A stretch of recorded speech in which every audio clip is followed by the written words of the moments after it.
কাকানা রে ইলা কথাবার্তা তো আমি শিখাই যাবো ওই আমার গুরু বেটা তুই আর কীর্তন গা চলে আসবে উলা কীর্তন শুনে তুই পাগলা হয়েছে বেটা বেটা পৌঁছে তো কিছু বেটা এটা তোমার বাবার বুয়ার বাবা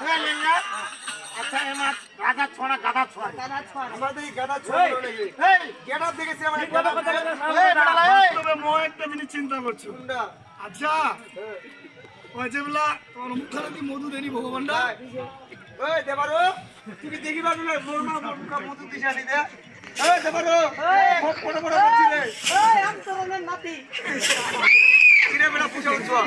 ওই বেটি এবার তুমি রাজা ছড়া হবে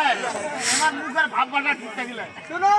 এখানে ছড়ে সঙ্গে গেলা ভিতরে প্রবেশ করবে না কেন ভিতরে তোমার বাবা যেতে বলেনি যেতে বলেনি বলেনি খেলাধুলা করবে ঠিক আছে আমি পাশে থেকে ঘুরে আসি হবে এই বেটা এই চলে যাবো বাড়িতে রে তোর মা জামা কোন এই বেটা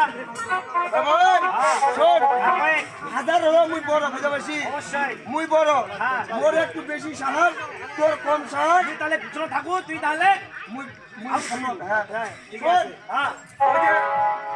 কুকুর কথা এই তুরুপ কোথা হ্যাঁ তুরু কথা হ্যাঁ ওই যে কুকুর দিয়ে বাচ্চিলে এই গুরুদেব হ্যাঁ কুকুর দিয়ে বাচ্চিলে হ্যাঁ ওই দেবারো বস চল যাবো না কেজা দিলে এই দিলে তোমার মতো সৎ ভাই দেখিনি খায় হ্যাঁ মোর মতো ভাইকে পাবরা দেবারো হ্যাঁ হ্যাঁ শোন ওই ওই যে গুরুদেব ভাবন দীক্ষা মন্ত্র দিছিলে ছিল ওইলার নাম জপ করতে করতে করতে